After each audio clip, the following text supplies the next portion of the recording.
Well, hello everybody. So my name is Brooke Hunt, and I'm here today as a director on the Greater Louisville Association of Realtors. I've been asked by GLAR to send a message to you, so I'm going to make it quick. I just wanted to let you know I am an NAR director, which is the National Association of Realtors, and so some of the information I have is coming from some weekly surveys that NAR is doing across the country as we go through and work our way through this COVID situation and the pandemic that we're all operating within. I also served as the 2009 Texas Realtors Chairman of the Board. Obviously, that was a big shift in the market, and so I have earned my stripes in that area from time to time. So let's get started. So a lot of people get asked the question, so how's the real estate market doing? So I want to give you a couple of things that I've found either through Netris Trends or also from some of the surveys done by NAR at this point. So we have 5 things. The first is called COVID pivots. So let's talk about that. Surveys show that 95% of realtors have changed some form or fashion of their business. And most of them intend on carrying forward some of the new processes that they are practicing right now with their clients and within their business in the future. Obviously, some of these things you know about. Let's go through a few. Virtual open houses and showing videos. That's a big thing right now. Not only does it help your sellers, it helps the buyers tremendously. It helps the other agents in going through and doing due diligence before showing a property to be able to look at a detailed video of the home. Also, it's going to be very helpful for appraisers to be able to get a really good detailed look on the property when they're doing an appraisal in the future.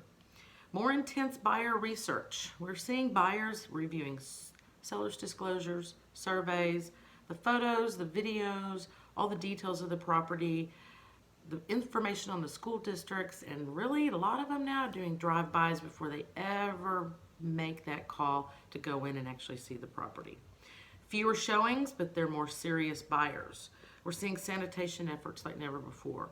Sanitizing homes and cars, offices, ourselves using boots or booties, gloves, masks, hand sanitizer. Also limited touching on showings. No use of personal facilities. That's something that always should have kind of been in place probably, but maybe hasn't been so much. Let me read you a couple of things real fast. Schedule appointments and showings as far in advance as possible.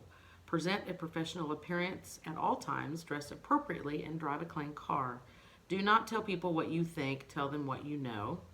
Be responsible for everyone you allow to enter a listed property. When showing property, keep all members of the group together. Be considerate of the seller's property. Do not allow anyone to eat, drink, smoke, dispose of trash, use bathing or sleeping facilities, or bring pets. Leave the house as you found it unless instructed otherwise. Real estate is a reputation business. What you do today may affect your reputation and business for years to come. Guys, this is not new stuff. This has been in the NAR Pathways to Professionalism forever. So one of the biggest pivots that we've done in our business has been moving conversations with our clients from their kitchen table to the Zoom meetings. So it has been great. This is something that we've been able to share contracts on our screens, to go over things in detail with clients. The Zoom meeting, the virtual meetings of any sort has been great as a new process in our business. And I sure hope to see it continue. All right, moving on. Bulletproof your transactions. Again, survey shows 2/3 of closings are being delayed. So up your communication with your lender and your title company. We're seeing changing underwriting guidelines daily through the lender's process. Verify those pre-approval letters often. Don't get one and put it in your file and assume it's still going to be accurate when you need it. Verify appraisal time and process. How long is the AMC taking to get those appraisals out there or get the appraisals done? How is the deposit money being taken care of with the title company? How are they accepting certified funds for closing the transaction? And what's their closing process? Are they closing at the curb? Are they having in-house closings with distancing? Who knows? But you need to find out before the day of closing or even the day before. And what are your expectations from your inspectors? Do they want any other people in the home when they're in there doing the inspection? So, have you asked yourself this? What day is it? And what market are we in? Well, and Texas economist said, spring market has now shifted into a summer-fall market. June through September should be a boom in Texas. Netris Trends are reporting year over year, the data that I'm looking at all of Denton County for these numbers. April 19 year over year to April 2020. So average sales prices are up 3.3%. 75% of sellers are not reducing sales prices to attract buyers. Okay, on the average original price to now is up only 0.3%. So that's barely moved as far as that goes. It's at 97.5%, which is completely natural in our market. Average days on market are about 7% down at 41 days. And inventory is down 21%. Now, I don't think that's a surprise to anybody. That was in existence before we were in the pandemic. But right now, we're looking in Denton County at an average of 1.9 months of inventory. That generally is called a seller's market, y'all. The pause button. So buyers are hitting the permanent pause button on the process not even 10% of the time. So again, less than 10% of buyers are hitting the permanent pause button. Only 50% of sellers are hitting the temporary pause button. This kind of explains the homes for sale being down 17.4%. And it also explains closings being down 3.4%, although that's not a bad figure, but the pendings for April are down 20%, so we're going to see probably the closings be down in May a little bit higher. My opinion to watch the stat on Netris Trends is to watch the new listings stat. New listings in April were down 14.4%.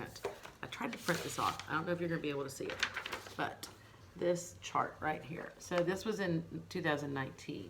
This is a straight up trajectory for new listings coming on the market. Then we hit July and August right here, and then we did the normal downswing.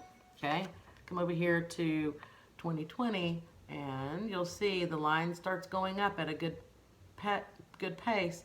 This is April. I'm hoping we're not going to plateau, but we need to be watching the new listings coming on the market. Need to be paying attention to that stat. Again, that's for all of Denton County.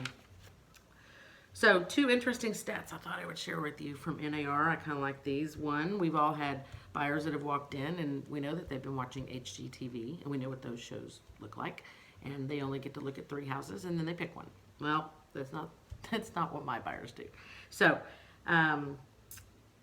however, the average buyer in 2019 viewed 9 homes before making a purchase decision. Well, guess what, guys? In 2020, the average buyer viewed 3 homes.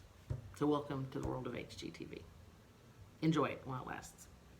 Sight unseen offers. This is kind of incredible. Last year, it's about 3% purchase decisions made, sight unseen. That's about normal. I think we've always seen probably around about that time. This year, it's 28%. 28% of buyers making sight unseen offer decisions. So, do you think that curb appeal is important? It is, but it exists on the internet and everything that you put up there. I got a side note for property management because I know that that's a concern right now with the hold on evictions and so forth. So from a property manager's standpoint, about 42% are reporting in no issues with payments not being able to be made by the tenant. That figure goes up to 61% on an individual landlord basis.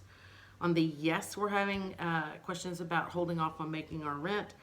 On the property management side, that's about 56% and about 36% on the individual landlord. They're only seeing between 3 and 8% on terminations on leases in that market.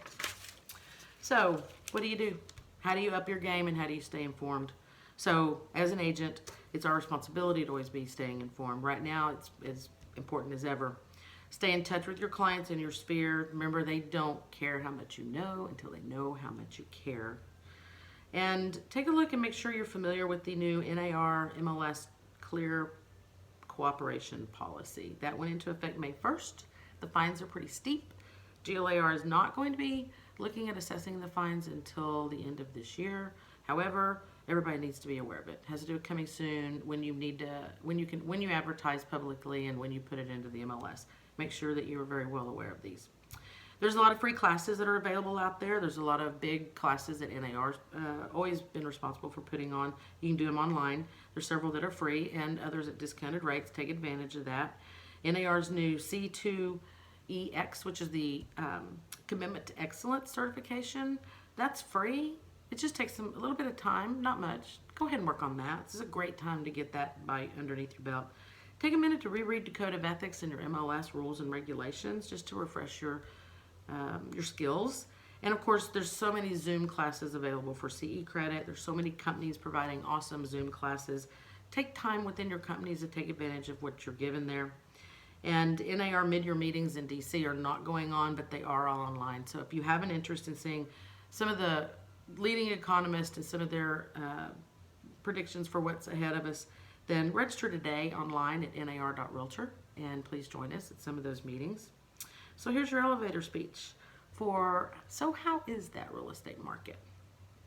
Sellers still need to sell. Buyers want to take advantage of the low interest rates that are still available to them today. So right now, this is a much more purposeful environment, and the need to work with the professional realtor has never been more important than right now. I hope you find this helpful. Have a great day.